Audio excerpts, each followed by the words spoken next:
Hello everyone. I hope you're doing all well.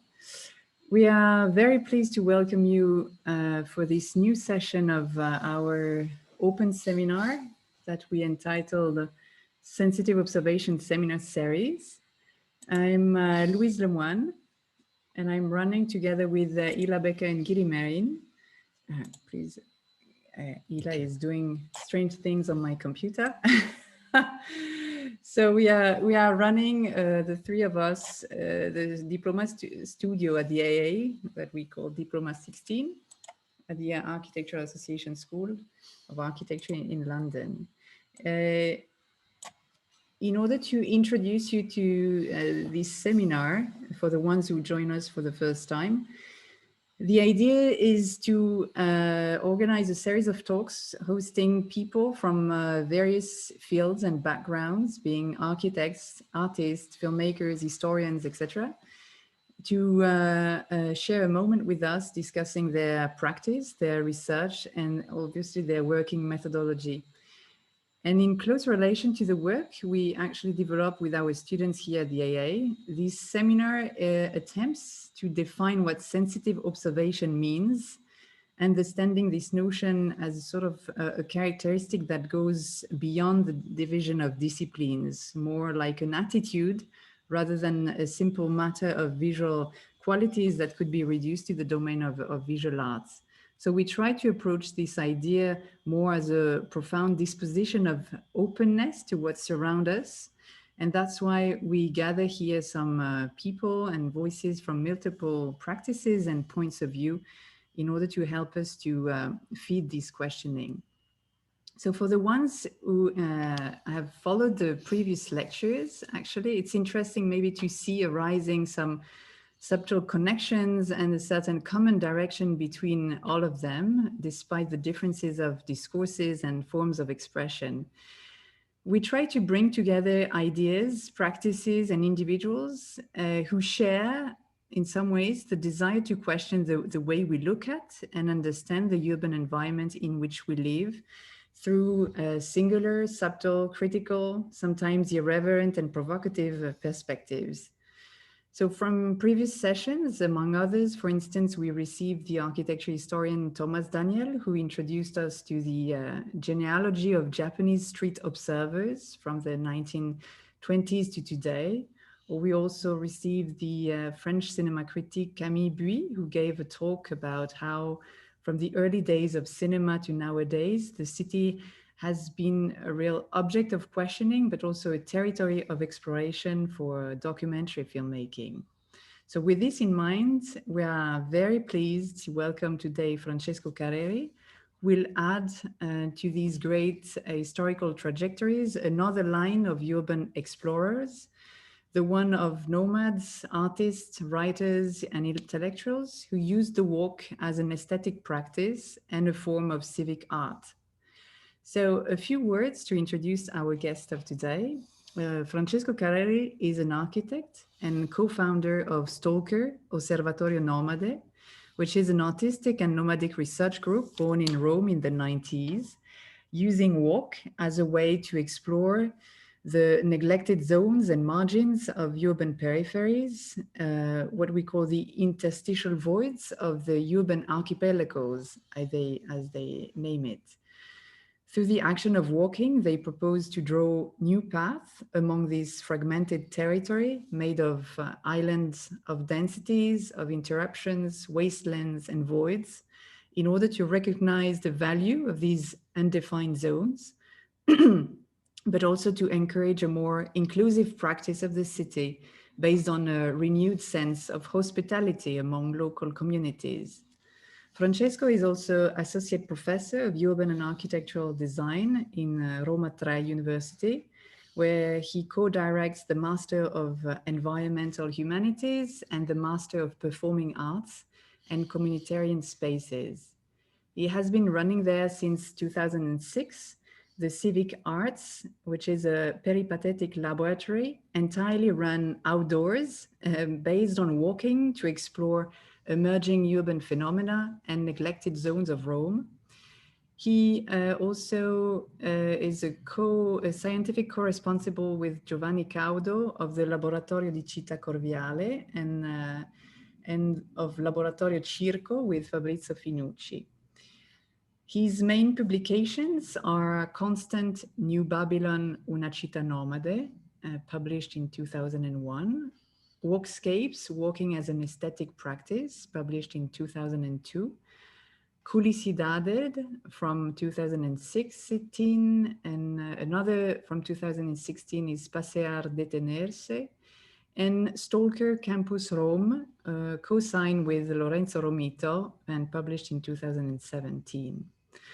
For today's talk, we asked Francesco to come back on his probably most notable book, Walkscapes, Walking as an Aesthetic Practice, because this book not only resonates in many ways with the topic of this seminar, but also with the pedagogical approach we try to develop here with our students at the AA.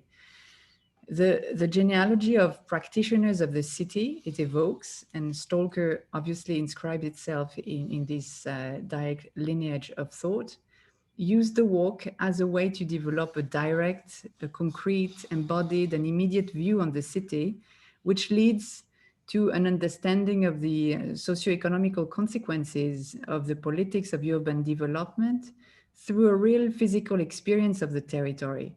And this reversal of perspective in the way we see, we listen, and understand the city is precisely the methodology we also developed with our students here, because we strongly believe that learning bodily, apprendre par corps et non par cœur, to use Beaulieu's expression, leads you to produce grounded and sensitive projects. So it's a real pleasure to have you, Francesco, among us today. Many thanks for accepting this invitation. And after this endless introduction, I stop here and leave you the floor. Well, thank you, Louise, for this presentation. Thank you very much. And thank you also to Gili and Ila to invite me at the Architectural Association School. And yes, the title of this conference is Walkscapes, but I will not focus the lecture only on the book. I will also show you some project that I'm doing now and other with that I did with Stalker, because this project are in a sort of red line. This that we can say that is made with nomadism and anti-art, and it's a red line that started exactly 100 years ago with an urban action made by the Dadaists in Paris in April 4th, 21. So I will start with the project I'm doing nowadays in Rome. Then I will go to this action of Dada, and then yes, with the lettrist, the surrealist, and the situationist, and then if we have more time, we go also to some project of Stalker and some project between walking and architecture I did in the last years. Okay, I go to share my screen. I hope it works. Okay, so thank you. And I start with this first picture. This is a building where I'm working nowadays. This was a military abandoned barracks that has been squatted in 2003 by the struggle for the housing movement. And maybe someone of you knows the facade because it has been painted by Blue, that is one of the more important artists in the world. As the Washington Post put Blue in the 10 more important street artists. So, and in this facade, you can see a ship, the ship of the developers that is attacked by the squatters, so the struggle movement. And below you see there are, I've put many logo. The first logo is Azione Antifascista, the anti-fascist actions. So it's not a logo, it's a symbol of the squatters. Of course, it's not a true logo. But then there are other institutional logos. So something strange is happening in this moment around this building. The Roma Capitale, the municipality of Rome, decide to participate to a competition held by the Ministry of Infrastructure. Yes, because there are 3 logos of ministry in infrastructure, defense, and culture, and then 3 logo of university. So those logos are all within the Azione Antifascista. This sounds strange. So the municipality of Rome asked to the Roma Tre University in collaboration with Sapienza and Louise to participate to this competition, so to be in contact with the squatters to try to end this conflict and to do a regenerational project. So this is a strange, this is an important building because it is in the center of Rome. Here you see the pyramid and the walls of Rome. So it is really close to the center. And it is an industrial archaeology monument. So the name of this project is a Porto Fluviale Wreck House in the sense of recovery in a way. Oops, what sorry. To share another time. No, Francesco, it works. It's okay. We still have it. Sì? Okay. Sorry. Va bene. So it is an industrial archaeology monument, but it is also a social movement monument. Because this is a place very important for the movement to the right to the city. You see now here a demonstration, a street demonstration that was in 2015. This is a Tanno D'Amico photographing the demonstration and the blue masterpiece. Tanno D'Amico is a very important photographer because he followed all the movement since 68 and then 77, then 90 of the Pantera. And now there is this new book, Guerra ai Poveri, War Against Poor, that talks about this new movement that is not only the Italian squatters of the 70s, but it is now a very intercultural movement. You see here some of the picture of this exhibition of the last year. And here I put also the map that Leroy S. Piquerdam did for Informe Urbis Roma, that is a collection of maps about the squatters and the occupation. And here you can see the war in Rome. It's like a battle, a struggle, where there are all the buildings that were in 2010, because this is an old map, but I like it so much, with all the building occupied.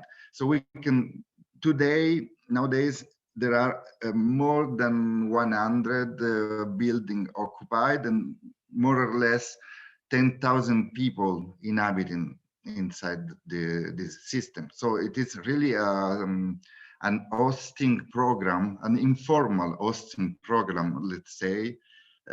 If there were not those movements, 10,000 people were under the bridges in shantytown everywhere. There are also, Rome is full of shantytown also, but just to say that this building is not, is part of a system. Is not only one building, is not only the families who are inside, but once you touch that, you are touching something really urban at the scale of the metropoli.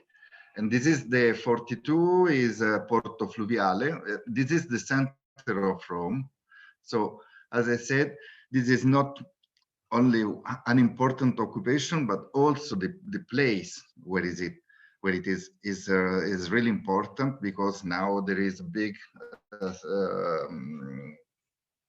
process of gentrification of this neighborhood. And well, I have not to explain what does it mean, but so it's central, it's painted outside, it's really an important monument.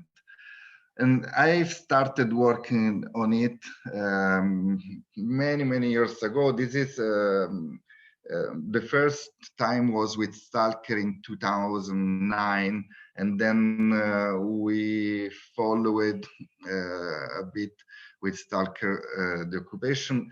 I did this workshop with UCL, with the Developing Planet Unit Summer Lab, with my Laboratorio Arti Civiche. And this was the first workshop we did inside, working with the students and mapping.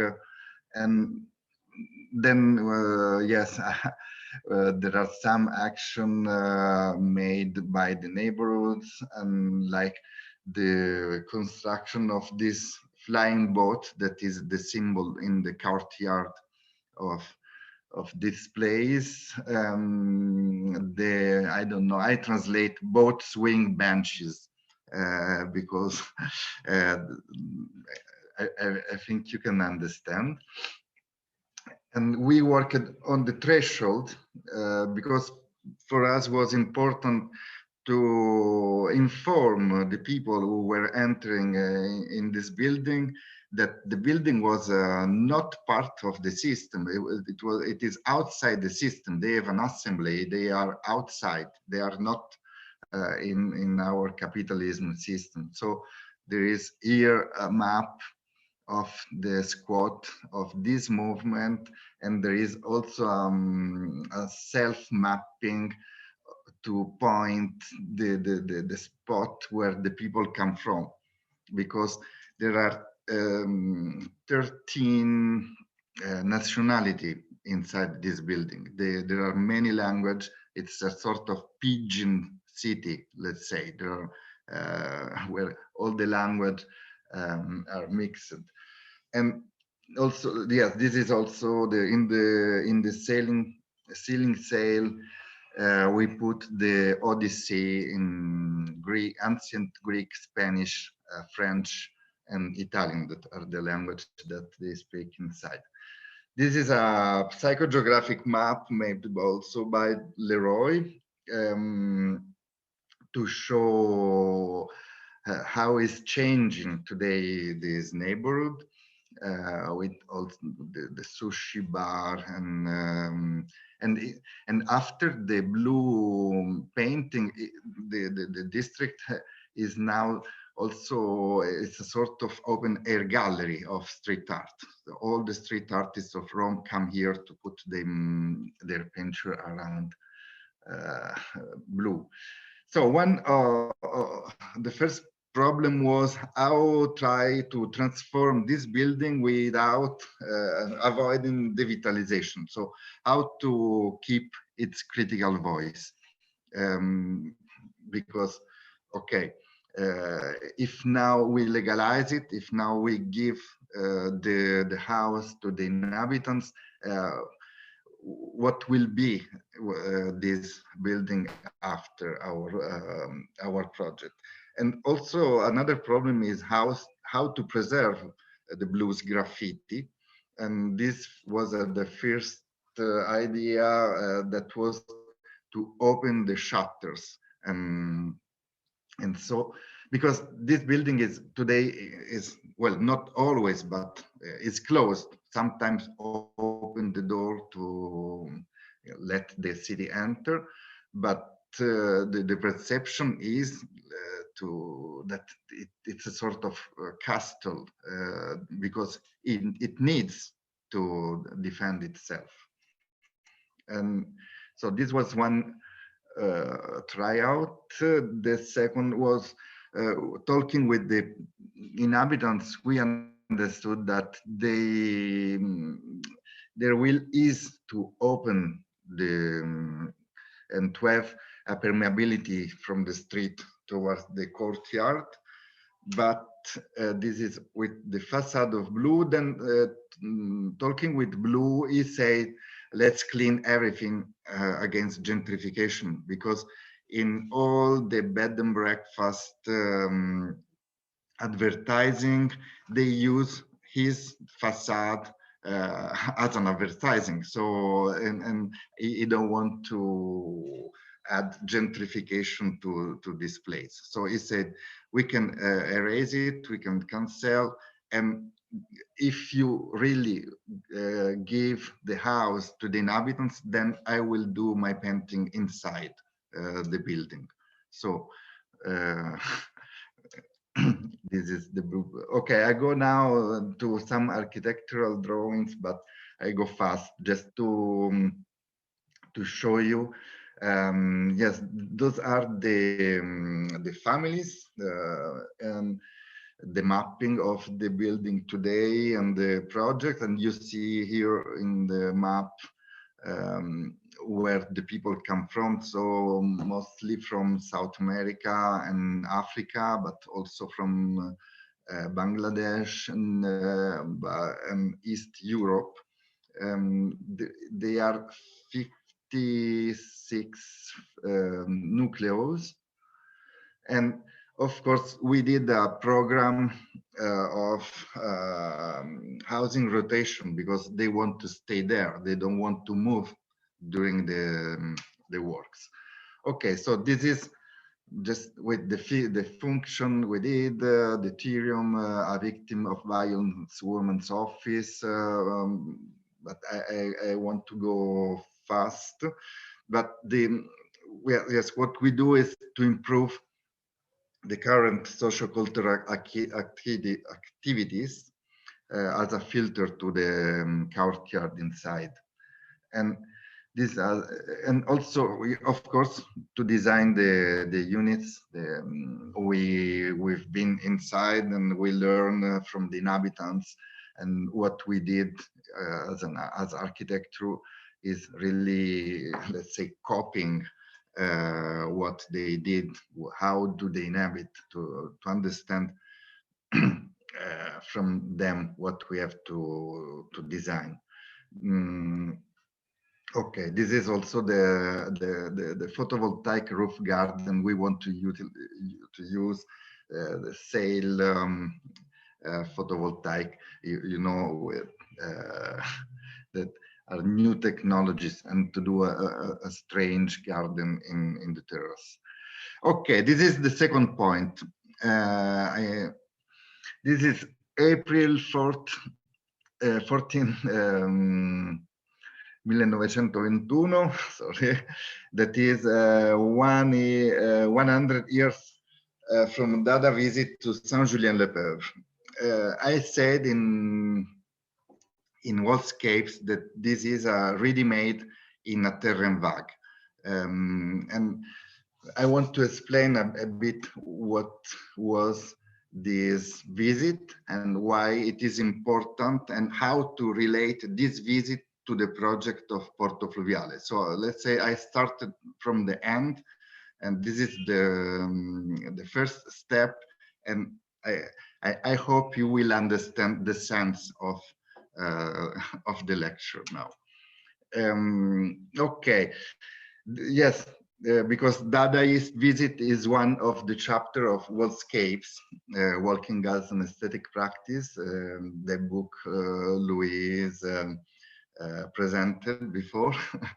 And Walkscapes, it's about architecture and nomadism. My question was if those two terms are one against to the other, or if we can put nomadism aside architecture. Well, the conclusion for me is that nomadism is architecture, that the nomads invented architecture, the menhir has been erected by the nomads, and that all what we perceive, we do, we work with, in general, with space, has to do with nomadism, with wandering. Here you see the map of the walkabout. I won't go inside of these topics, but just to say what Walkscape is. And those are the first steps of an humanoids, Australopithecus. We don't know the gender, if it was a woman or a man, with a child. They are escaping from a volcano eruption, and this is a fossil. This is the first trace of humanity, and it is a walk. Well, not humanity, but somebody who was walking with two legs. Okay, so the nomads are is the nomads that named all the territory, that invented the geography, and it is the nomads that invented this situated object, this strange object that probably was perceived as plastic and stairship in the Paleolithic landscape. So, but I don't want to go here. I go back to Dada, to this visit that is part of the Grand Saison Dada, the great season of Dada of the 21.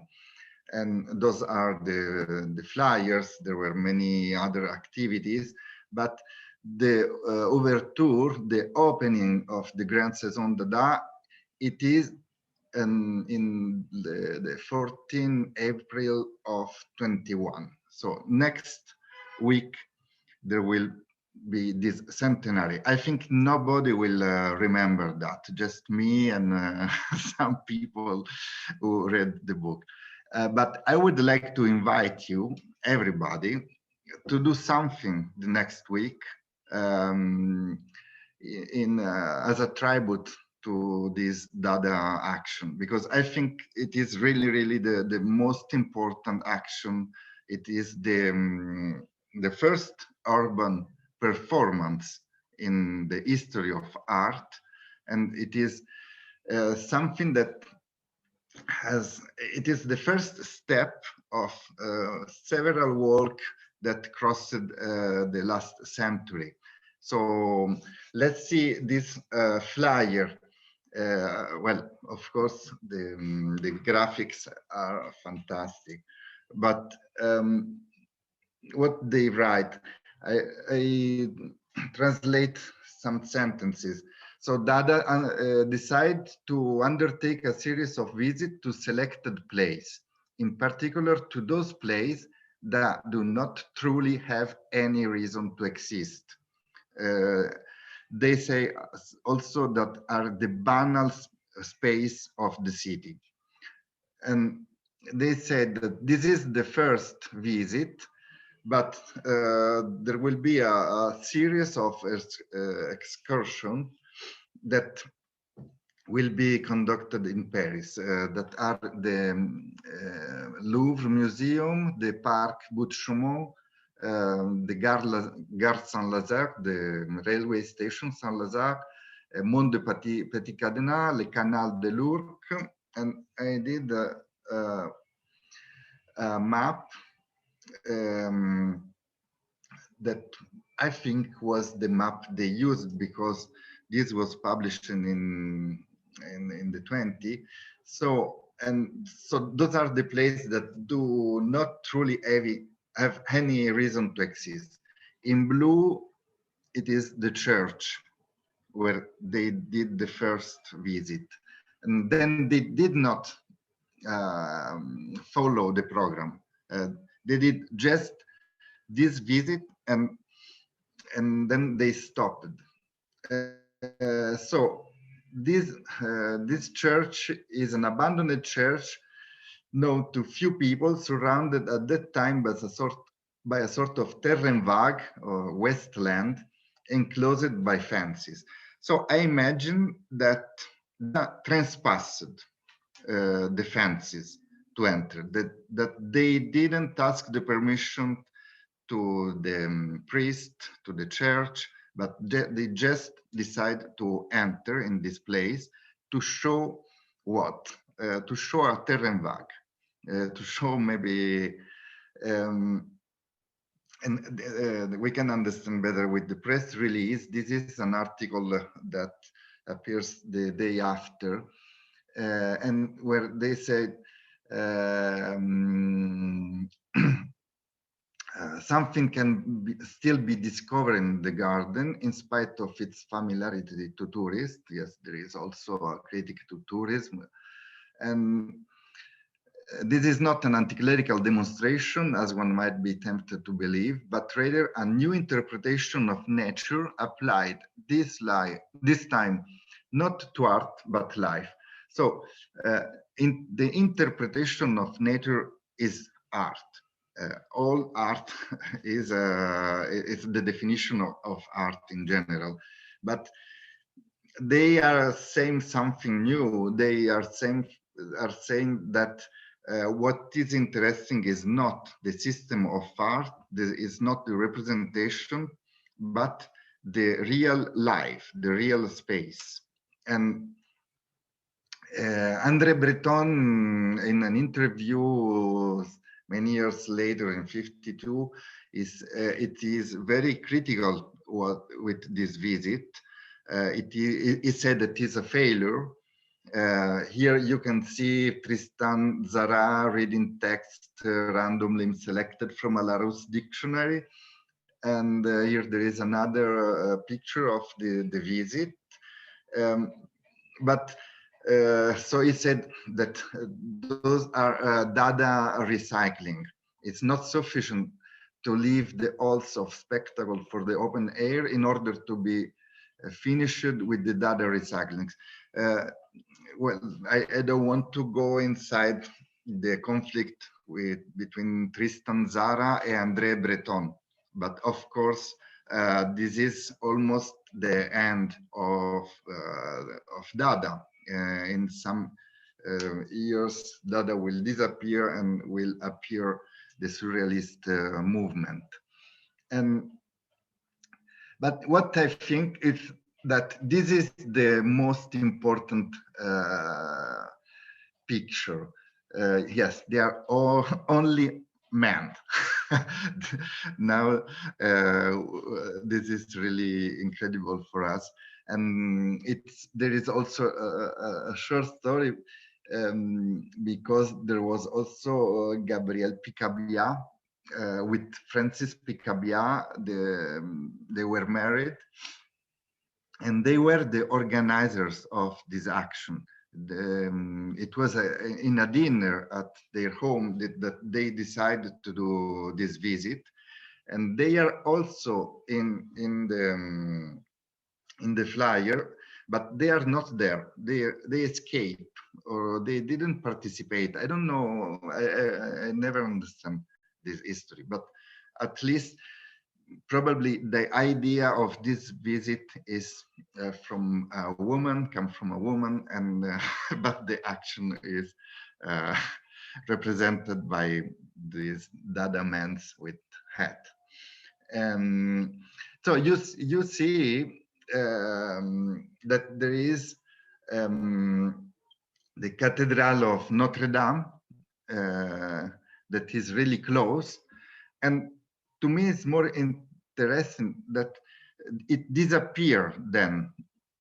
This is what the picture we know. This is the picture that is in every book of the history of art. And what we see, it is just those men, those artists, writers mostly, in a terrain vague. So I think the main thing, the core of this action is really to do a ready-made, Duchamp ready-made. So they don't take an object to bring in a museum, in another context, or they don't bring object there like installation, like some artists today could do, but they put their body there. I think what it is important, it is that they leave every form of representation. So it's not painting, it's not sculpture. They decide to not write a text, a critical text, or a literary text. They just decide to go there and with their body to to signify in a way this place, to signify a terrain vague, to change the aesthetic value and the symbolic and the urban value also of this place.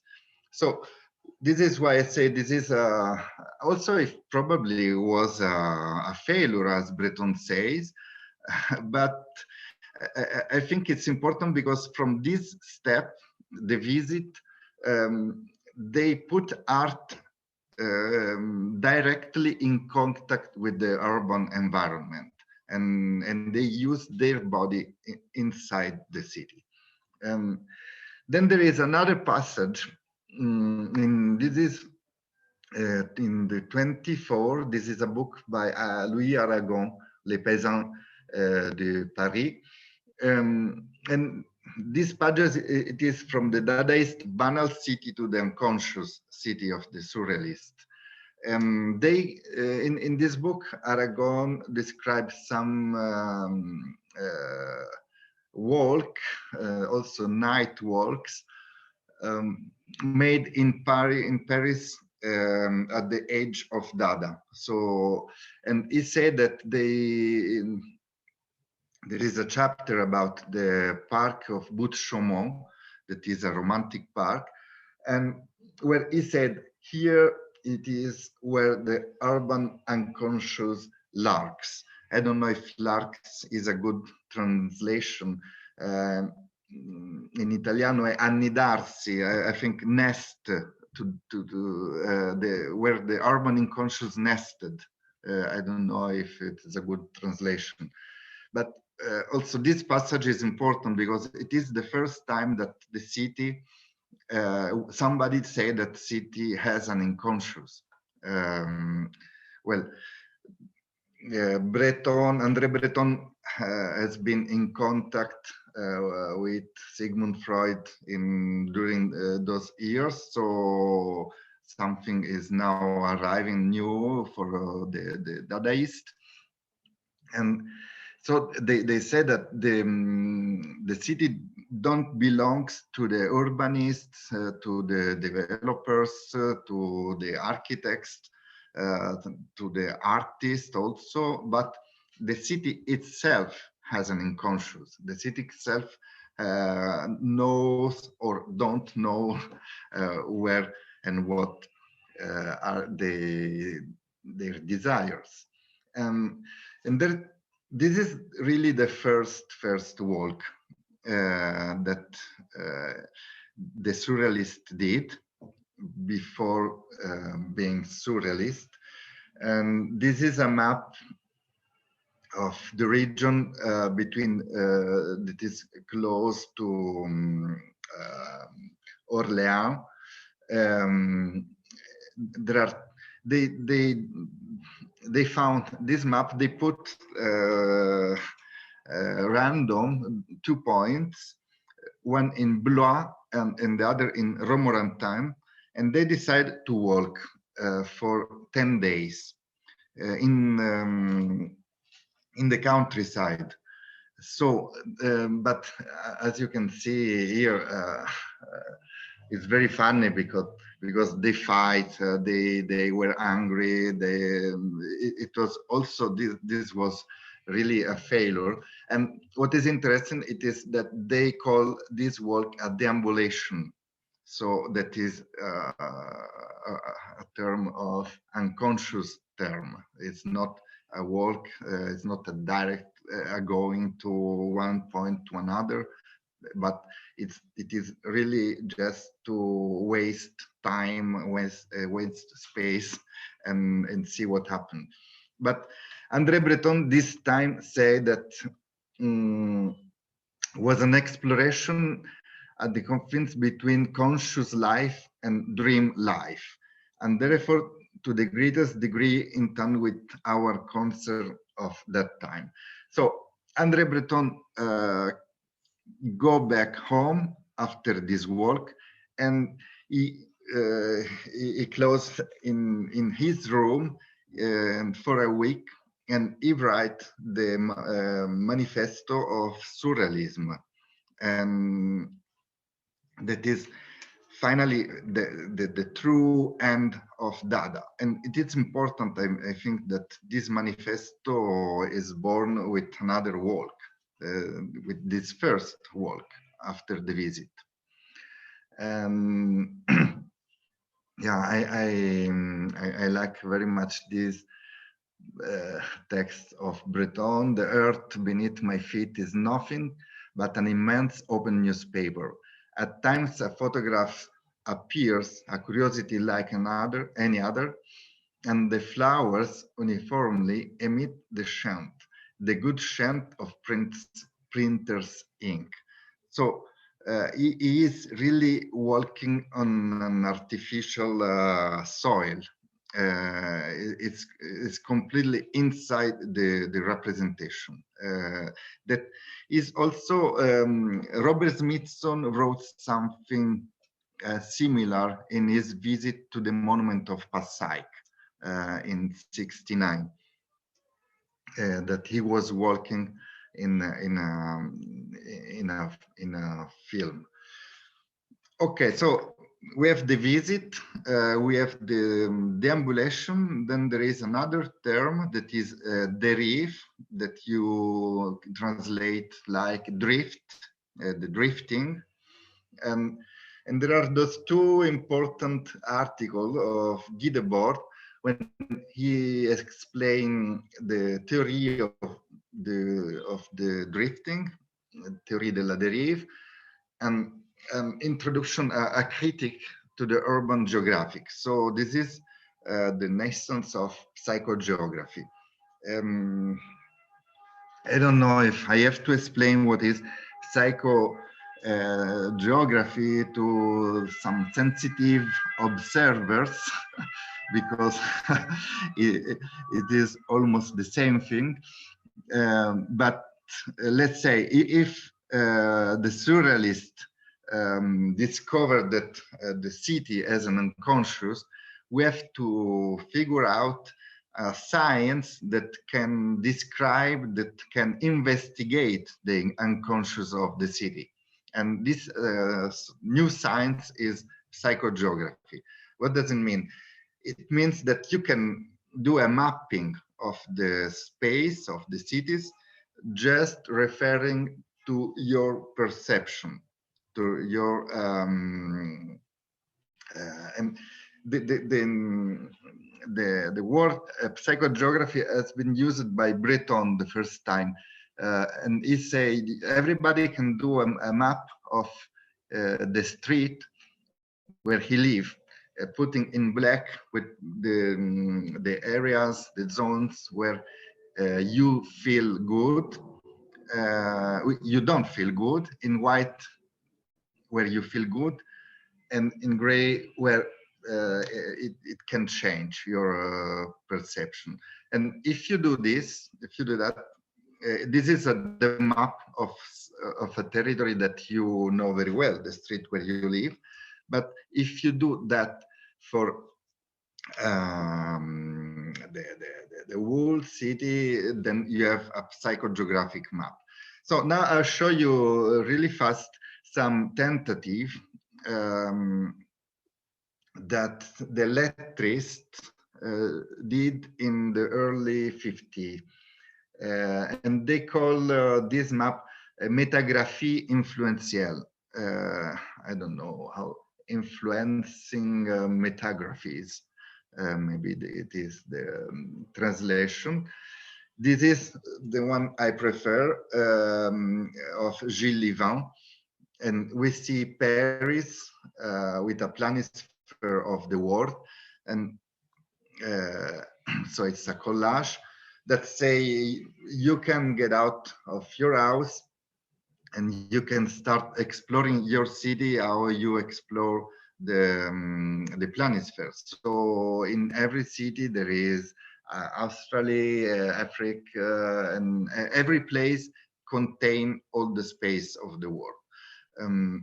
So in every city there are places to explore.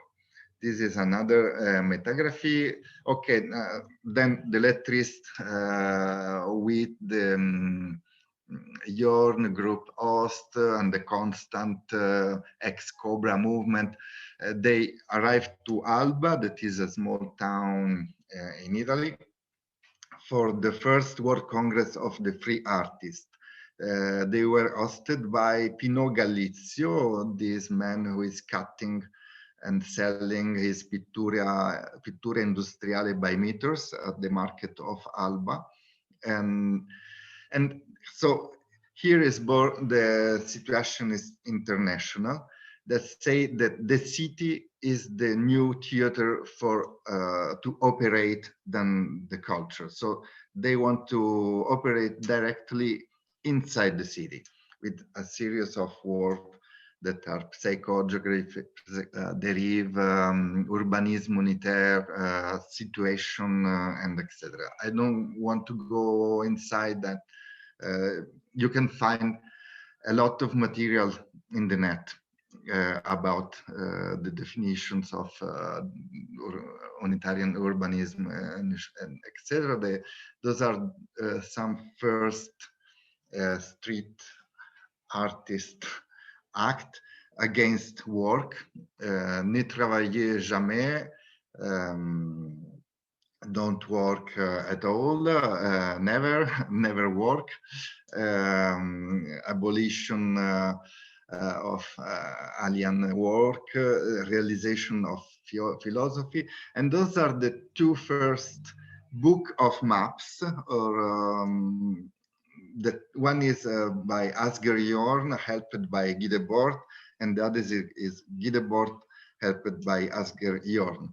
And here is the telling story of a drift they did in Aubervilliers, that is a district at the north of Paris, where there were migrants from Italy and from Sicily, from Spain. So they want to talk about the multicultural city that was, it was a new phenomena for this, for the modern city of Paris. And I like the sandpaper cover of this book to when you put the book in your between other two books, you destroy the other books. And so here are also some maps. I go fast. This is a fantastic book of maps, sentences, poetry, painting by Asger Jorn. They did it in 24 hours. They closed in a room and they produce it with collage.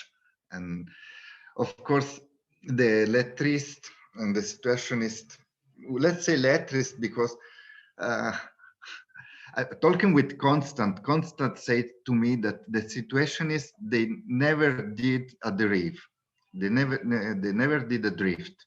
They just write and represented and discussed a lot about the importance of the derive, but the derive were made by the lettrist, and they didn't organize.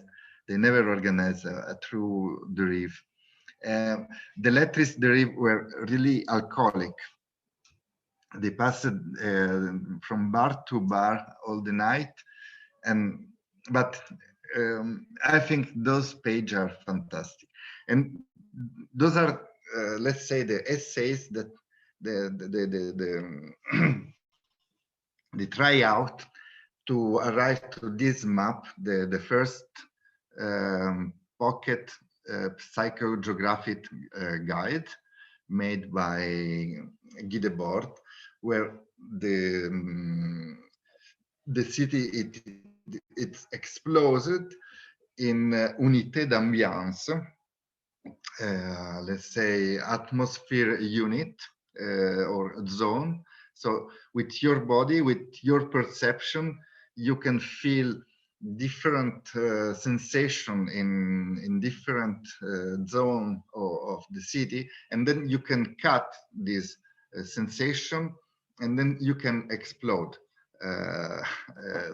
And the only thing that can re-give unitarity to the city are the arrows, those red arrows of the reef, the act of walking, the act of exploring.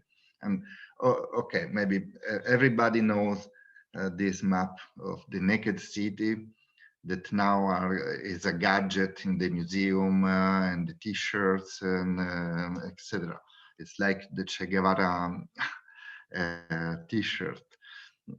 But it's important to understand how do Guy Debord arrive to that definition of the map. Illustration de l'hypothèse des plaques tournantes en psychogéographie.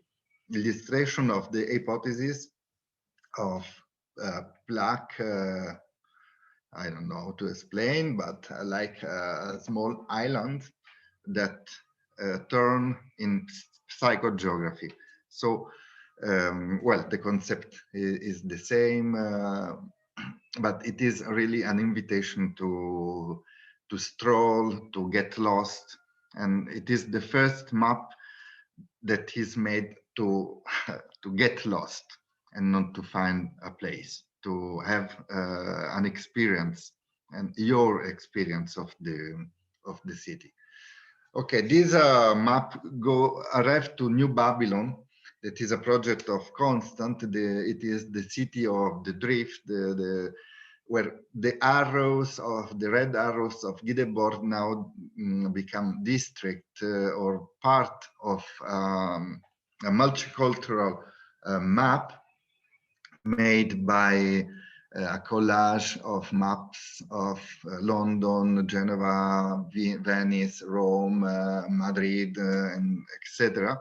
So he said, if we are thinking about a city without the idea of work, we will go back to nomadism. If I don't have a work to do, I can be nomad. The work is the only thing that settle the humanity. And so, and well, sorry, I didn't translate from Italian, but this project of New Babylon started with a visit to a gypsy camp, Roma people camp in Alba during the Congress. And then he decided, he saw a new way to live, and he wanted to do something for the nomads of Babylon and of Alba. And this is the first step of New Babylon. He went back to Amsterdam, and the first object is the Rohington circle, a Spatial Circus, that is a sculpture. Then this sculpture became a model, a maquette of the the city of the gypsies, of the Sinti, and and from that he arrived with a series of model to this idea of New Babylon, a sort of mega structure that walks suspended on a terrain vague. And this was constant when I've been to visit. I've seen him several times, and this was my first visit to Constant. Um, and when I was there in his atelier, he was painting this picture, and he said, "This is the end of New Babylon. New Babylon never existed. New Babylon is now knocking at the door of our rich society." And so we talked a lot about the migrations and the new. This was in 2000, not 2001. So it was the beginning of this new crisis. I don't know what to call it. And so my idea was to finish with that, to link with the project of Porto Fluviale. I'm talking since 1 hour, but because of course the migrants at the end, they arrived. Not only they arrived, but they built a new city, this occupied city, this informal city that is squatted, that are a sort of temporary autonomous zone, the TAS, because they are completely like concrete utopies, he said, no? Lefebvre, and also Constant, that was a friend of Lefebvre.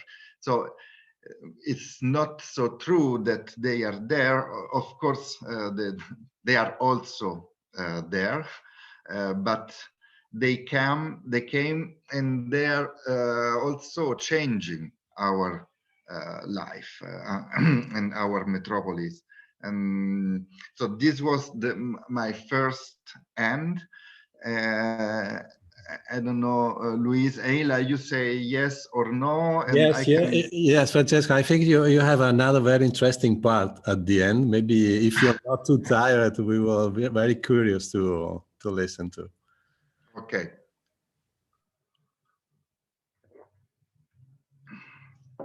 I'm not seeing if there are questions, but okay, we leave at the end. Okay, just to say that yes, when I wrote the book Walkscape after being part of Stalker, and after did those. This is the first action made by Stalker. This is the first map we did, and I want to try also to repeat some words that I used for Dada, for surrealist and situationist, to show how we put our come si dice, way in this red line. So this is Rome, painted like an archipelago and also as a planisphere. So just to say that every city, like Gilli Van said, has many zones to explore. You can explore the city like Magellano, like Cristoforo Colombo, because there are places where the unconscious of the city is nested. And what is unconscious here, it is the sea, the blue, painted in blue, where the island, the yellow island, is the settled city. We can say also it is the nomadic city and settled city. And in white, of course, there is our path, our work of 5 days. And this is a picture that I like because we are walking. There is a group. It is not an individual walk, but as the lettrist said, you have to share the perception to be objective. So it is not a subjective experience, it is to be objective. You can be also, we were 10 people, and also the metaphor of an archipelago with seas, an island of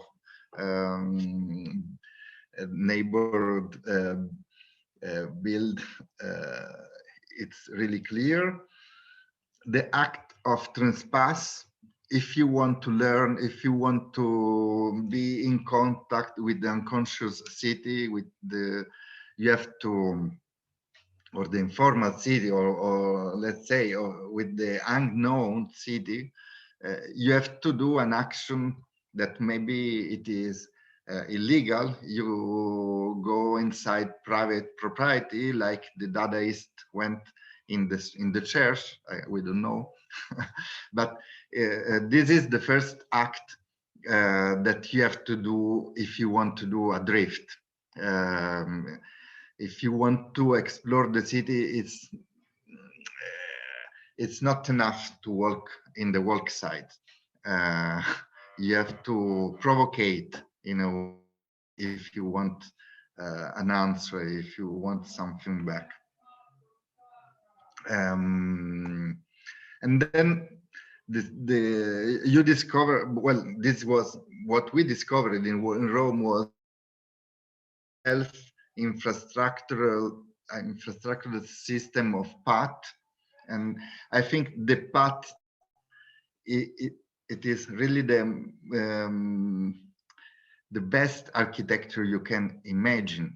The path disappear if you don't use it. Is the line working well? Yes, because I've seen you sometimes. At least your voice is clear. Yeah, but go ahead. Okay.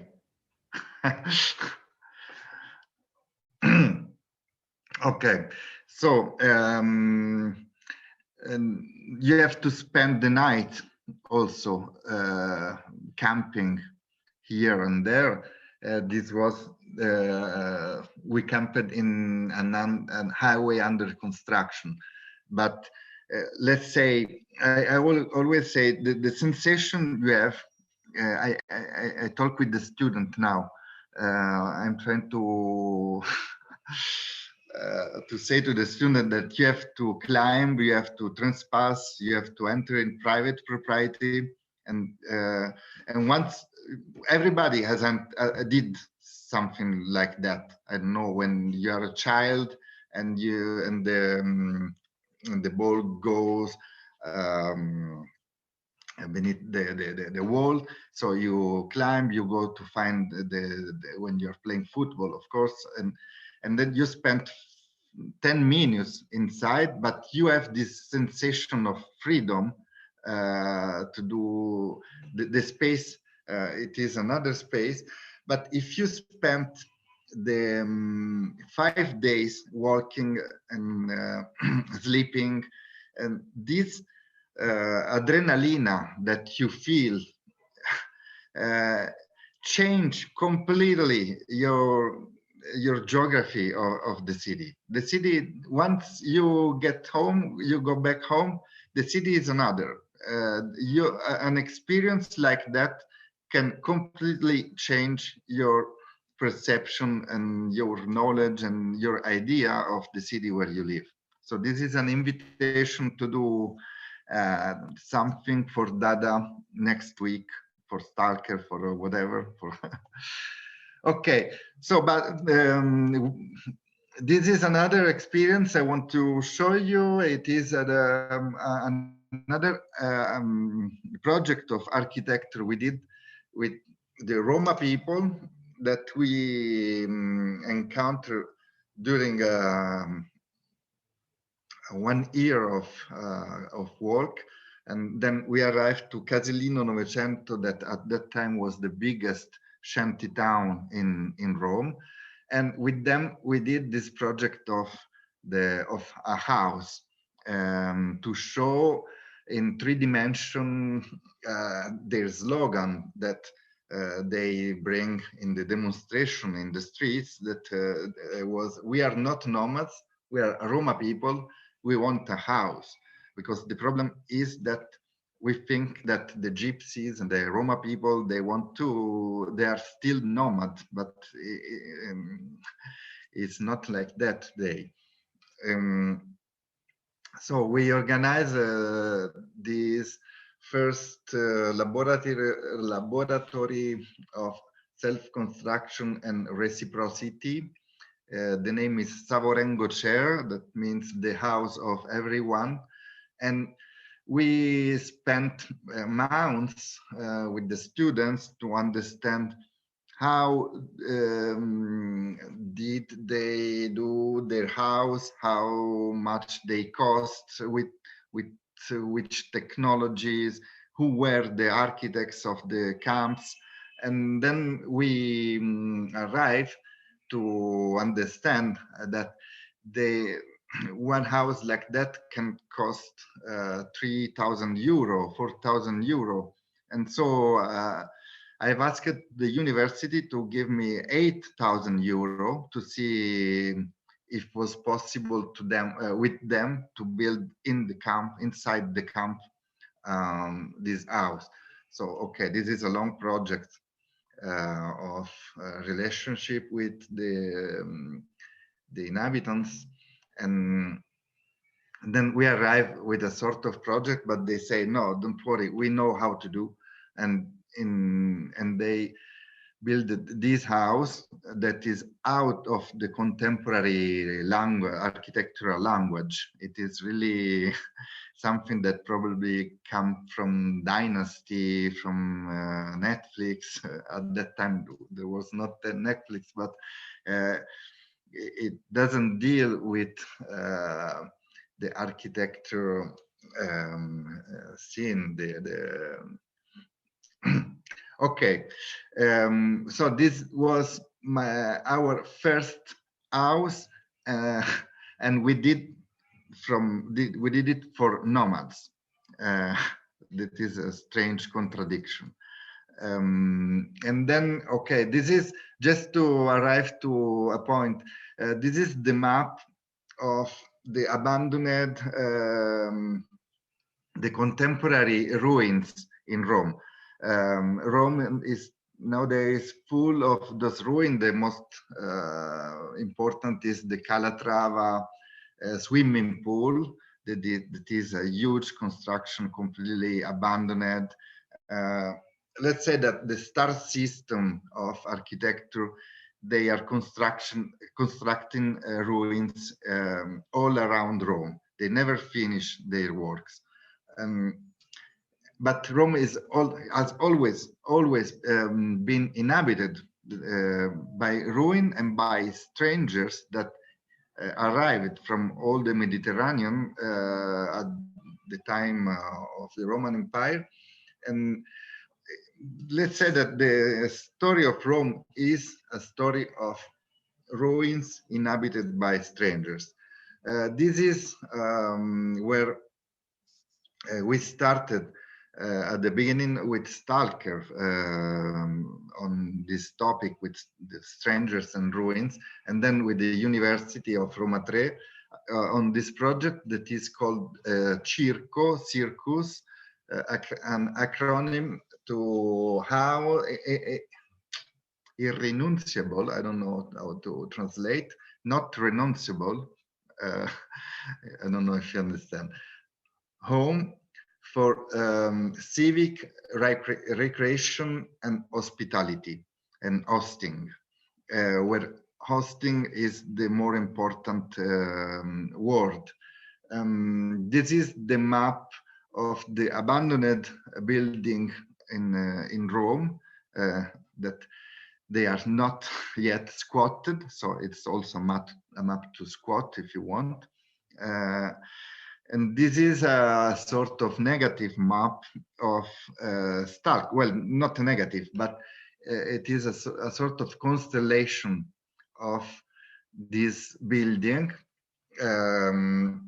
where our idea is that those buildings can be like Porto Fluviale, so places where people from everywhere and can build their environment in an institutional way, not in an illegal way,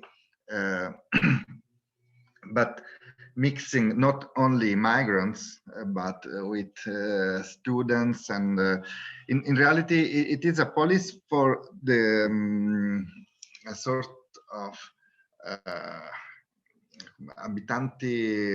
temporary inhabitants, temporary housing, because there are not projects like that. The project that we have in Italy, in Rome in general, are for social housing, for families that want to live there for all and spend all their life. But there are many people that are just passing here, that they want to stay in Rome for 2 days, 3 weeks, 3 months, 3 years, and there are no policies, urban policies for them. And it is incredible how many abandoned buildings are not only in the outskirts, but also in the center of Rome. So this is one action we did as Noantri Cittadini Planetari, planetary citizen, and we squatted a building for 1 day in the center of Rome, nearby Piazza Navona. This is a building of one of the first building of the Renaissance, and it is abandoned after 20 years. Okay, the story is a very long story, but we enter showing the picture of the abandoned building in Rome.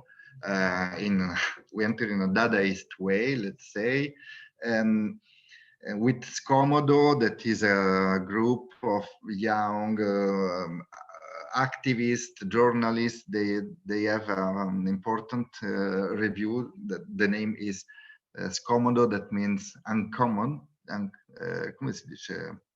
I don't know. Louise, help me. Uncomfortable, something like that. Uncomfortable. Okay, and they put this panel with Roma Sogna. Roma is dreaming. Roma wants something different, something new, and we know that something new is possible. We have seen the Porto Fluviale, like Metropolis, like Spin Time, and many other occupation are building dreams. And so, okay, I think now you can understand better the end of the circle. Great. Thank you. This time for now it's okay. Wonderful. We couldn't find, I think, a better way to end on Roma Sogna. Yes. Yes. Fantastic image wonderful. for ending. Can you maybe unshare your screen so that we can see all of us? Yes. Okay. Great. Are you there? Yeah. Yeah. Okay, so it's 116. Oh, it's not 600 like was announced. But anyway, we had a great, it was like a virtual walk we had with you today through many cities and through history. By the way, I invite all of the participants, if they want to also go deeper into the Walkscapes trajectory that you go through in the book, to read it, because it has been translated in many languages, actually, no? In English for sure, but also obviously in French and in Spanish, and I don't know others, but it's even if it has 20 years or something like this, it's really an incredibly interesting book. Maybe, so as usual, we open now to more lively and collective discussion. So any one of you who want to make a comment or ask a question to Francesco, you're more than welcome. Being through just asking for the microphone, hanging your hand, or even if you prefer writing a question in the chat. but maybe as we know, we have to warm a little bit the public. But Ila, you want to ask a question? I have many questions, but just a very quick one. It's I wanted Francesco to come back to the walking as a methodology, because we are really interested in this, and as a methodology of exploration and observation also, and of the practice of using the body as a device of experience of the places. We made a series of film about the urban landscape using the same methodology. I should say that we were also inspired by the stalker in your practice, so we wanted also to use the same methodology. But we encountered big problems in cities like that. They are not built like the European historical cities, because in an example, when we've been in some American cities, or even in Doha, in Qatar, it was very complicated to do the exploration using our body, because the scale is not the same as in the European cities. So I would like to, I know that you did some experiences also in other cities, but when you are facing a kind of city that is, I would say, car oriented, where you live more in a car than in a street, are you using other devices or tools as an exploration? What was your experience? Because is a different wave of using the space, the urban spaces through different scale. Well, good question. Thank you. Yes, of course. Well, let's say that it's always different, but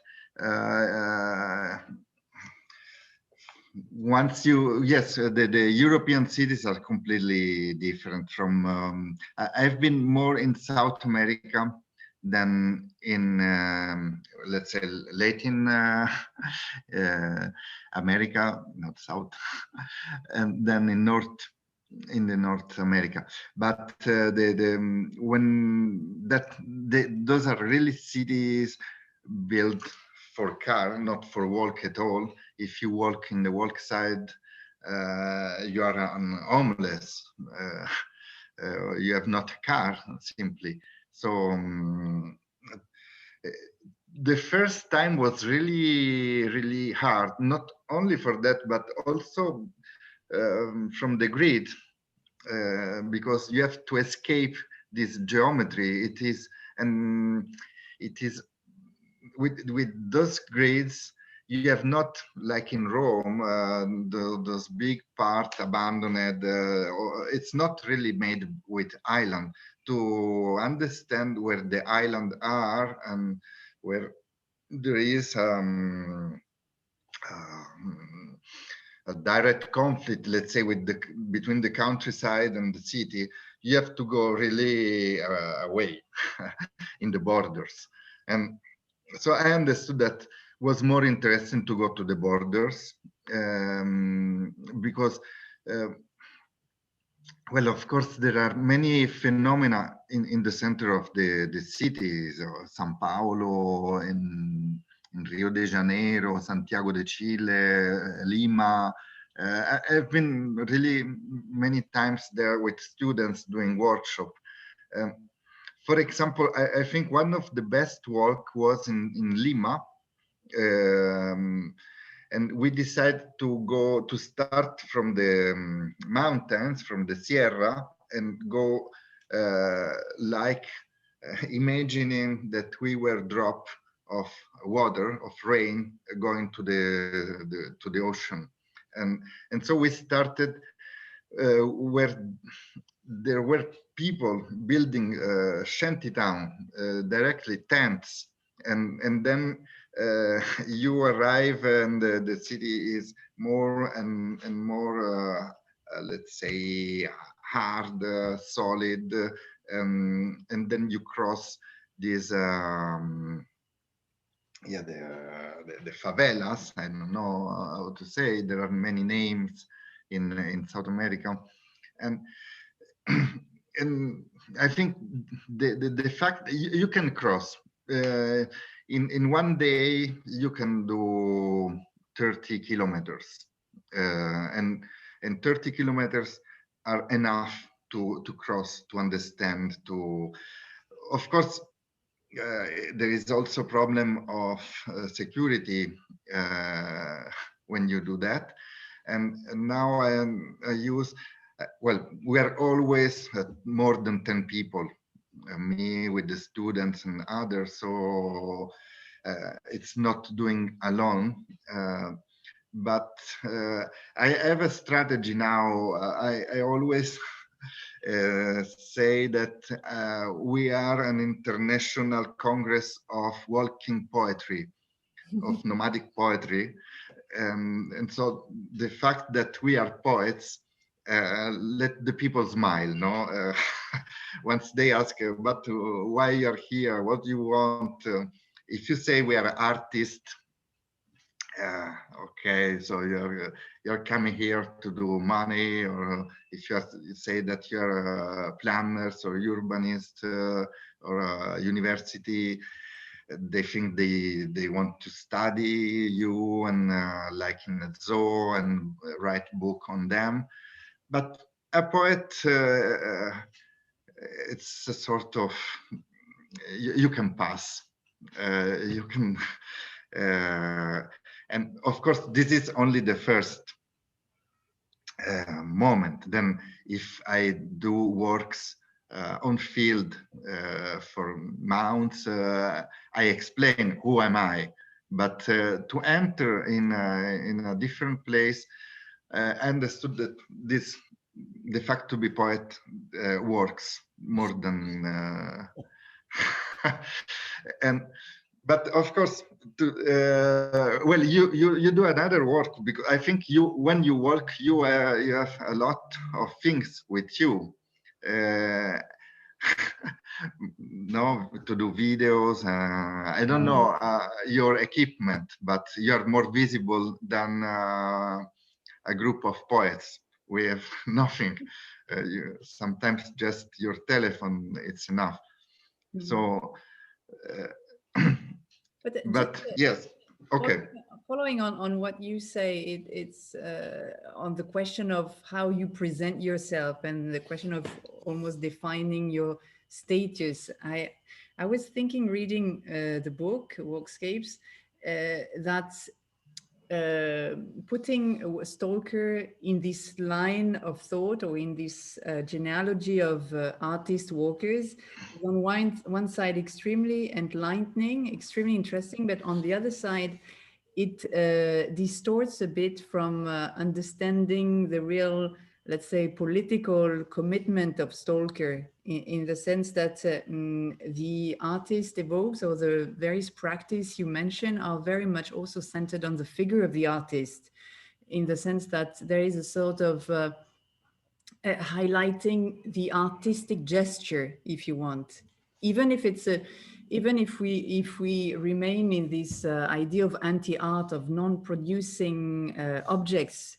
But I think in the way I read it, in some ways, it was more individualistic as an artistic practice, whereas the way I understand Stalker's actions and approach is more altruistic, or is more of in the dynamic of what could be called today participatory art, or a sort of a relational art, if you want. So I just wanted to understand a little bit more from you how you understand the role of the artist in your practice, or being named artist or poet, as you said, or this sort of how you relate to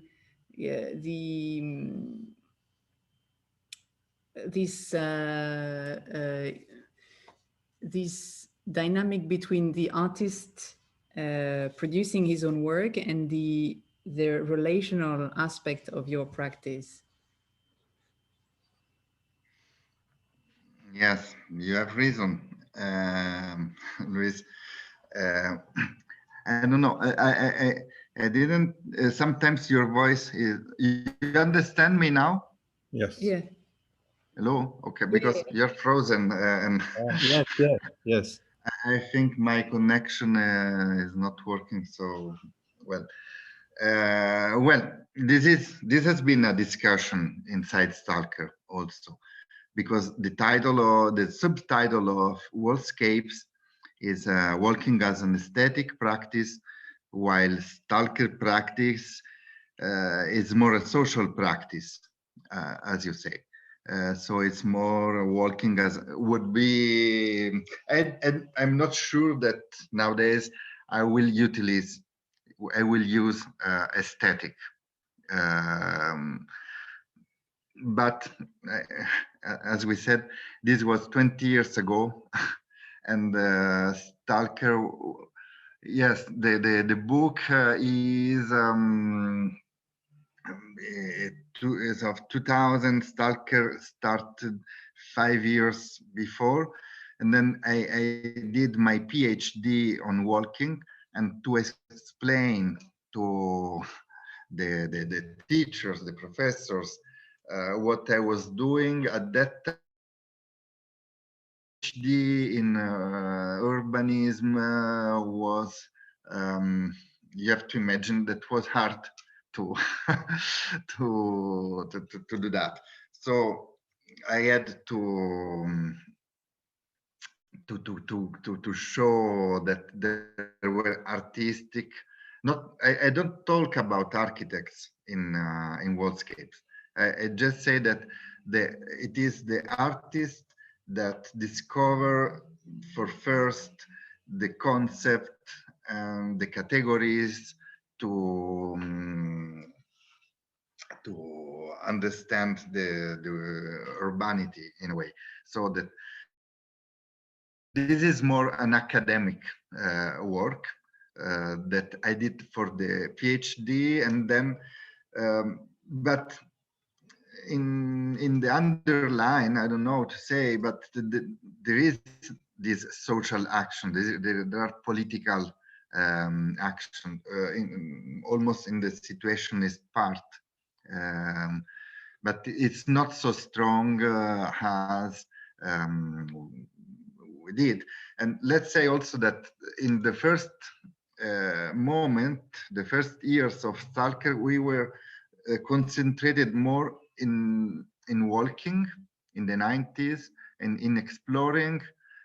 Sometimes we passed aside to gypsy camps, to people living here and there. The first night we spent with Stalker was in a playground of people coming from Albania, and we asked them if we could build our camping there, and so we met those people, of course, the migrants we met, but in our mind was not that something to do with them. The relational approach came in 98, 99. I was writing my book at that time, that it was strictly on walking. Then in 99, we squatted with Stalker an area in the ex-slaughterhouse of Rome with the Kurds, and we worked with the gypsies, with the people from Senegal, so we started doing this sort of passage between walking and stopping, you know, the act to be there, also to be there for not just by passage, but to decide to do a field work like Campo Boari that was for 3-4 years, that we are following Campo Boari nowadays, because once you build a relationship such that, then it's not possible to say it's finished. The same things is with Roma people, the people with whom we build the house. So yes, you have reason. This word aesthetic, it's not enough to explain the act of the stalker approach. But yes, to me, it was also because it is an invitation to start walking. Then you can find many things. It's not was not the manifesto stalker. The manifesto of stalker was written when I wrote, and it was written by Lorenzo Romito. He is more the voice of stalker. I'm professor now, but it's more Lorenzo that gives the line, like Breton. So, but I think the act was important to me, really, to define the act of walking as a tool, not only aesthetic, of course, but aesthetics. You have science or art to understand reality, and normally we say that it is science, urbanism, planning, and the technology, and etc. But there is also a humanitarian approach that is art at the end that can describe. Then there is the political approach. Then there are the ideas to build concrete utopia and etc. Because you stumble in those places, and we are also activists, of course, but I think it's more important to put activism with an aesthetic approach than just political approach. Okay, sorry, I was long, but this is a real point. But yeah, we got it very well. But as I don't see everyone, Gili, do you see if anyone is asking for a question, or I don't see anybody raising their hand, but you can feel free to raise your hand and then we can unmute you. Or if you want to post a question in the chat as well, maybe one of our students wants to ask something. Well, sometimes I don't understand the question because my English is really poor. So if I will ask your help sometimes. You know, AA is a little world in itself. We have so many nationalities, so accents everywhere. Don't worry. So if anyone wants to ask a question, please do, because I think Francesco is starting also to be a little bit tired, and we won't keep him so long. Yeah. Lucia. Oh, okay. Lucia Fiorani. Yeah, please. Hi. Hello. I'm not a student from the course, but I came to the lecture because I was interested and curious. And first of all, thank you very much for the very nice lecture. And I have a quick question in the sense of, for me, it's also very interesting how you use this practice of walking. And for me, it like risuona. It sounds like a lot also with the master in environmental humanities that I saw, like walking as a practice for environmental humanities. For me, it's really also interesting because but my question is specifically if you ever managed to use walking as a political act also to involve maybe actual political, like policy makers of the cities. Like, I don't know if you managed to invite persons, people from the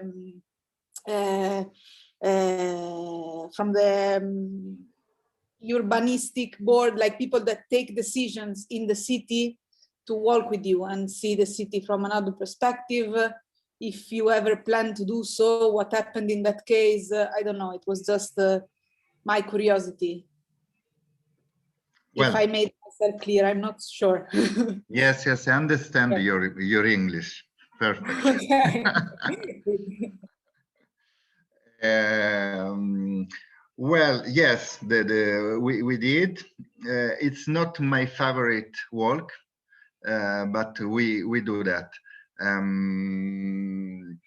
Well, you know, walking is nowadays a tool of the participatory process everywhere. If you see the regeneration project, many people, they start with an urban walk in the district, in the neighborhood, with people to discover and etc. But I don't know. I don't like those kind of walk. They are, to me, really boring. They don't climb. They don't enter in private space. They don't provocate the space. So it is now. It's like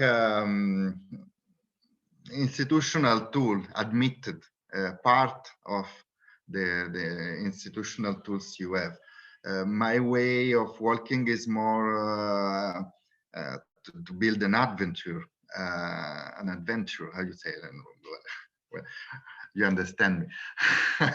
But yes, in the last year, more Lorenzo and Lorenzo Romito and Giulia Fiocca, they are organizing with Primavera Romana, that was a first project of working with citizens around Rome.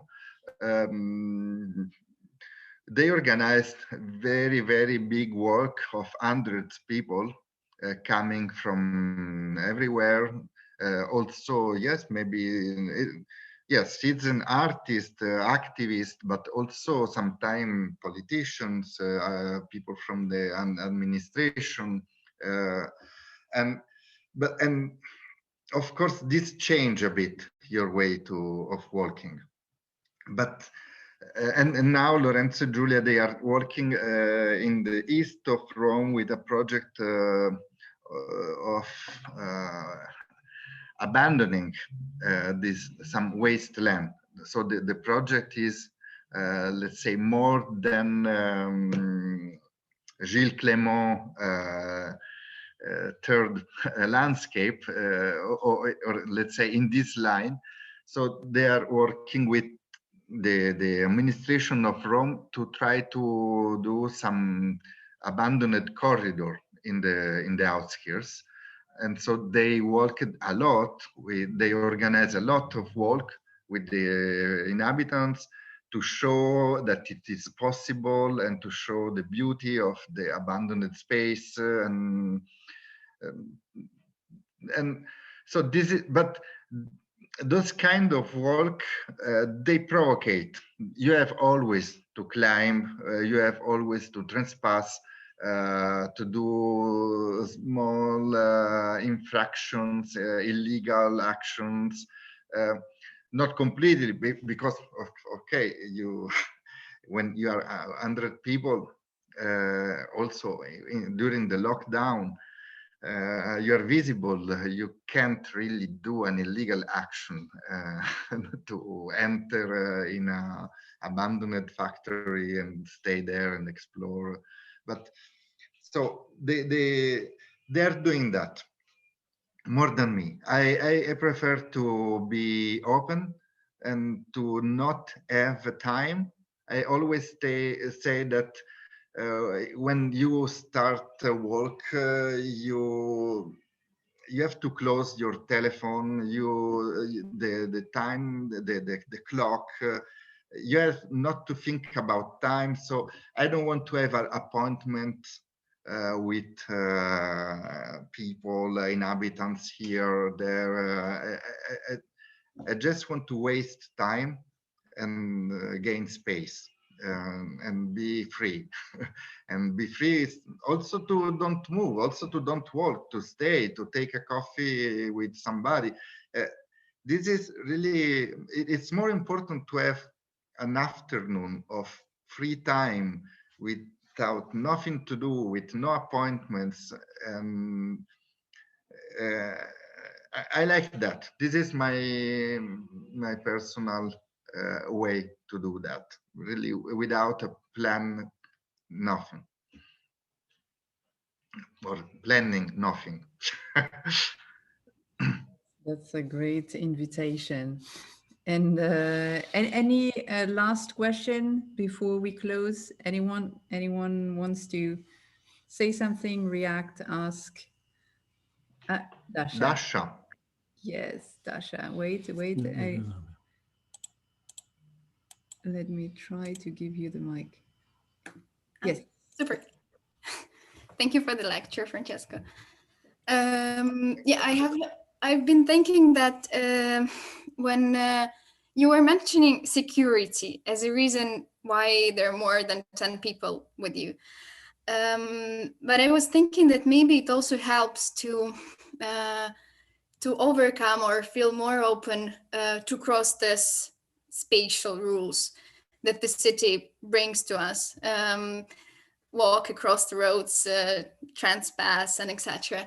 And I saw it as a community within the city community that you temporarily build to make sure you can feel free and maybe overcome some fears that you can't do by your own.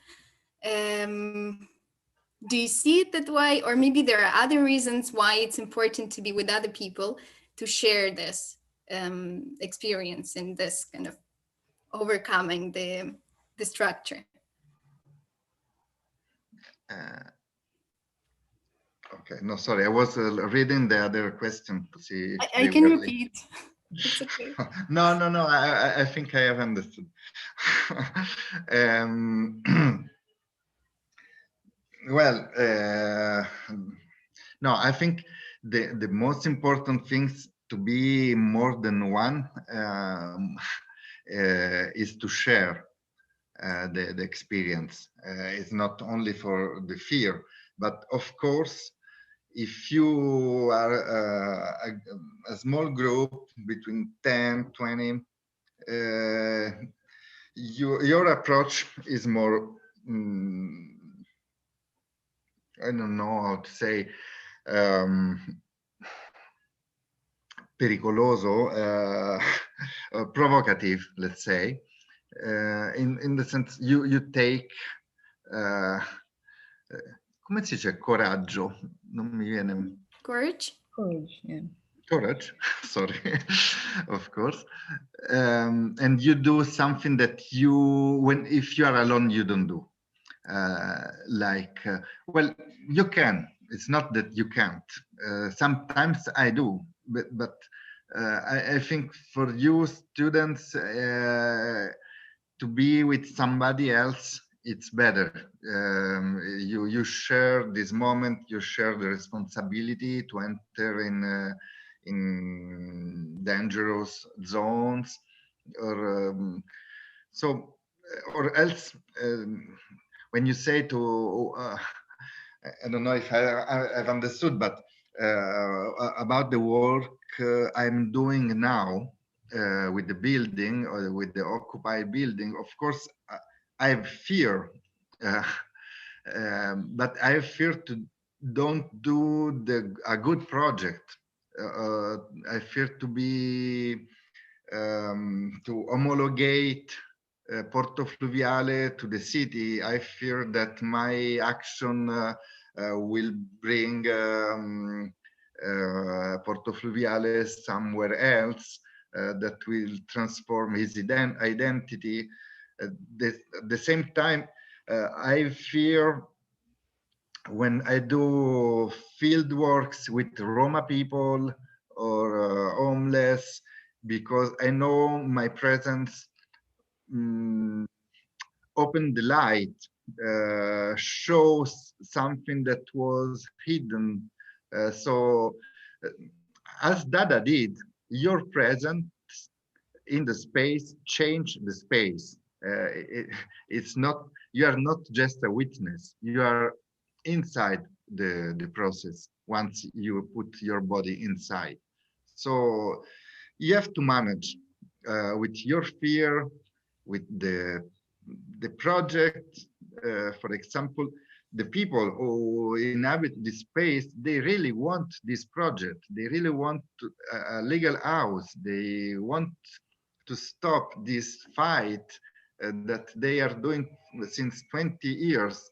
And so, but the Roma people also, they wanted a house. And this, I didn't show the image of the house that has been burned after some months. They put fire to this house. Then the police arrived and evicted the Casilino 900 camp. So I know that our present it is something that you have to imagine, manage. It's not simple at all.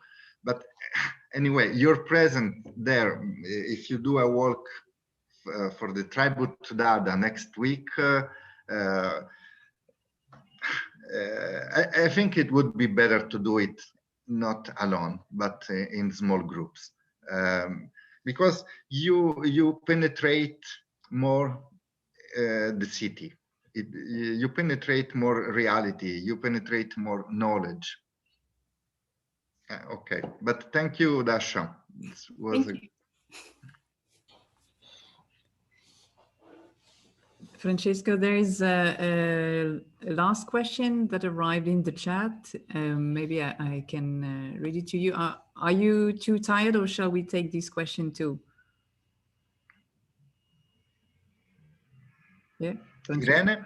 Are you? No, sorry. No, let's go. Yeah. Should I read it, Louise? The question? Sure. Okay. Yes. Question from Agatha, and she's asking if you think that walking itself, without any additional material gestures or physical acts of building a new structure, can be a tool for reviving abandoned public spaces. So in the sense of changing the perception without the need to constantly build new things, a kind of immaterial revitalization. So she's asking if just walking in a place can change it without anything actually changing, but just by the act of walking. Yes, of course. I think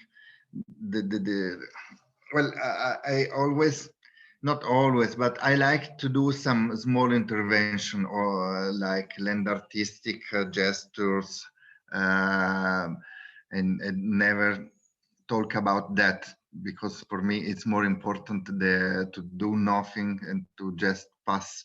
But I think the act of walking maybe don't change, doesn't transform the space itself in a physical way, but for you, for the people who are walking with you, it changed that place forever. It changed your geography. The action you do there, I don't know if we have to call them performance or well, aesthetic action, political action, just to decide to do a picture, a shot, a photography in a strange place. This will change this place in your mind in forever. So also a gesture can be. It's like to give a name to the space. This is another action, architectonic action. To me, to name a place is architecture, because it changed the place forever.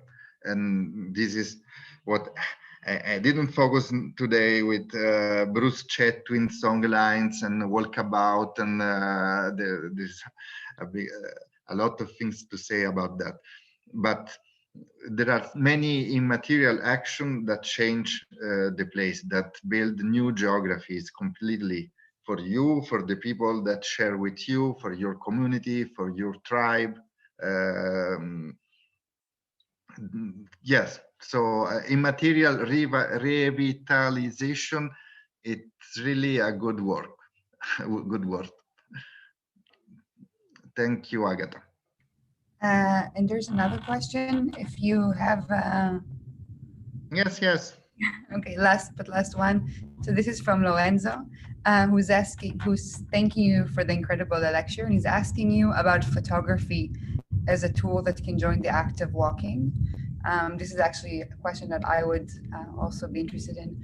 And I remember in the book that there was a picture of Richard Long walking, and could photography help to bring some material from the walk? So basically the camera as a tool in the city. Of course, yes. No, the picture that we saw about with Dada, it's enough to explain how photography is important. Let's say that I know that Walkscapes has been written by many photographers and also cinema makers and also dancers, performers, writers.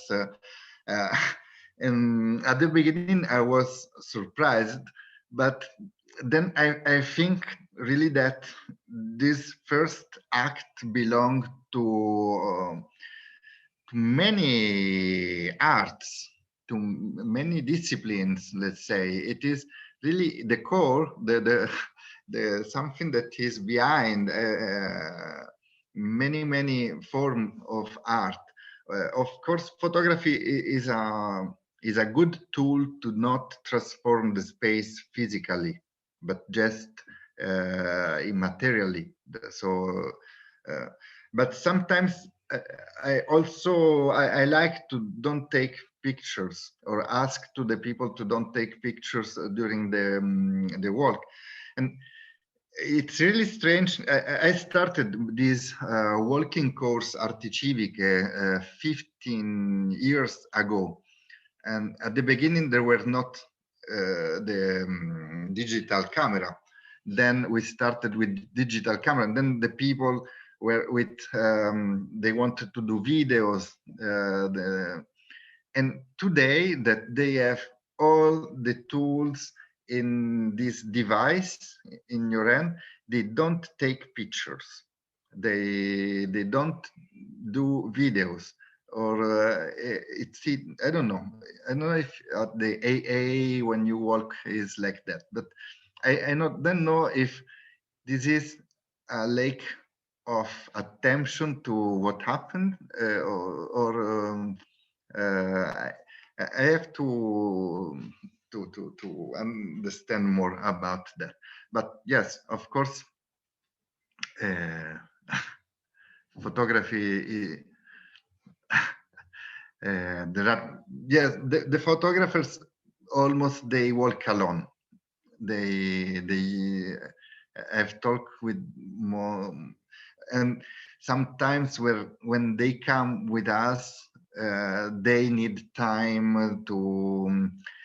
They are uncomfortable with the act of walking and with the same rhythm of the others, because they have to positionate. I don't know how to say, to stop somewhere to study better the light, and so there are different time in the same experience.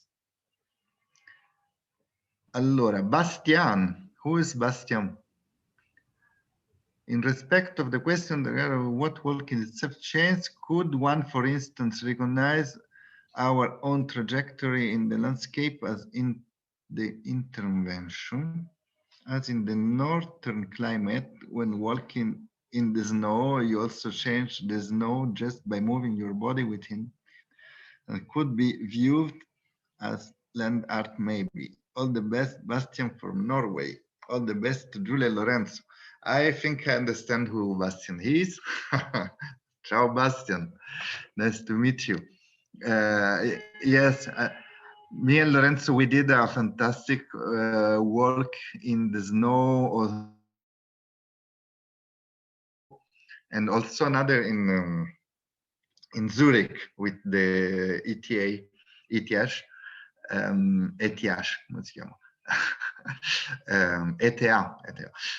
of Zurich.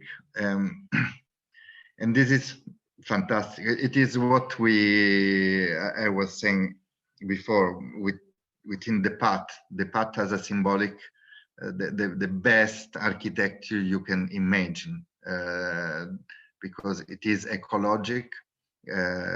It exists only if it is useless. It is in use. Sorry, it disappears when you don't use it, and it would be fantastic that all the architecture could disappear if you don't use it, and become nature, or something else. Okay, I don't know if Irene wants to say something. She raised up her hand, but I start to be a bit tired. Okay. But let's see if Irene, if it is a mistake or not. Irene? Oh, no, I'm here. Okay. Good morning, and thank you for your lesson. I just want to say that when you were talking about the walks with stalker, this made me think about some practices which are typical of urban artists and street artists when they're looking for abandoned places to paint, for example, or all the processes of trespassing. So I wanted to ask you if you think these activities of urban artists and of stalker can be compared, and if you have ever had walks with urban artists. Well, you're not the first who asked me that. I don't like so much to paint in the wall. It's not my favorite form of art. I'm not against that, of course, but I prefer to leave traces that disappear in a way, not so. But then it depends, because sometimes there are good paintings, sometimes there are just tag signatures, or so it depends also by what you do. Of course, we share the same sensation, the same adrenaline to be in a place where you have not the right to be, and but I think what Stalker did, talking with Peter Lange, he said, you're fantastic, because for our generation, the act of entering abandoned space, climb, trespass, was a normal activity to go there and smoke joint, do painting, and make love.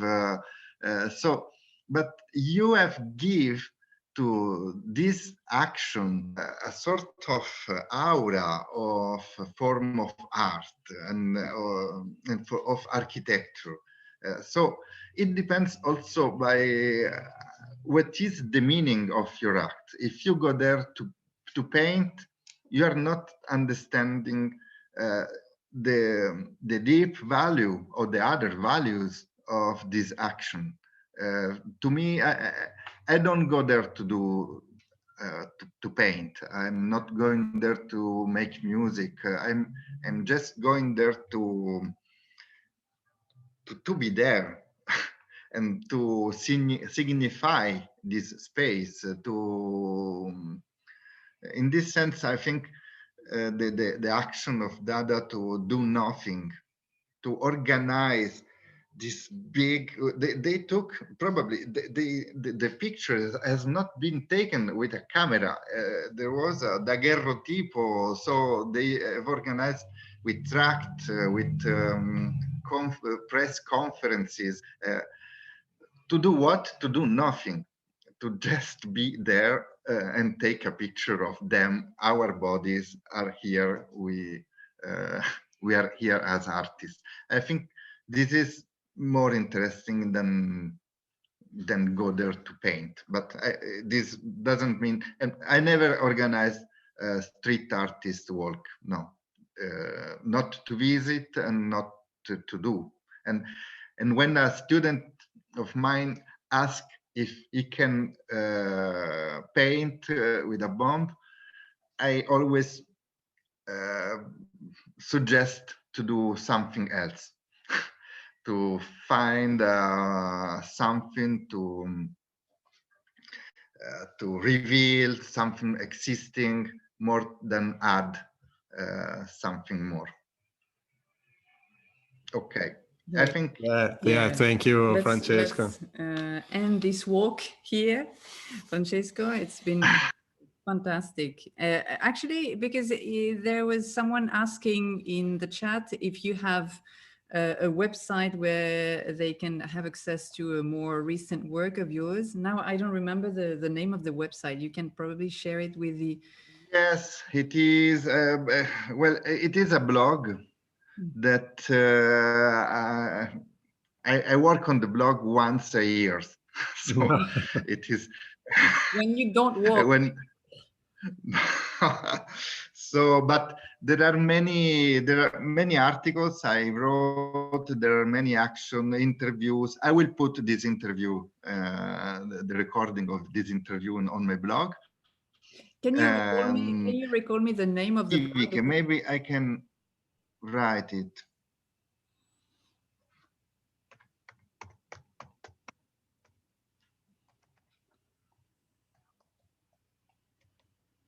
articiviche.blogspot.com. Okay, yes, that's perfect. So you can find it in the chat. You see it in the message? Yes, yes. Yeah, great. So let's because there are also Osservatorio Nomade. Yeah. At the Stalker website. Yeah. Even I think if you do you Google Stalker, yeah, you find it. Yeah. So we have to meet the next week for Dada's 100th anniversary. No, with Stalker, we are worst. But anyway, I think as a closing word, we can all... Sorry? In order to close this... Do you hear us, Francesco? Hello, hello, Francesco? Do you hear? Yes. Okay. Okay. Just to end this great session with you, I know one of your mottos with the Arti Civiche is to learn how to waste time in order to gain space, no? So I think this is a great sentence to end with in order to invite everyone who joined today to learn how to gain space, wasting time.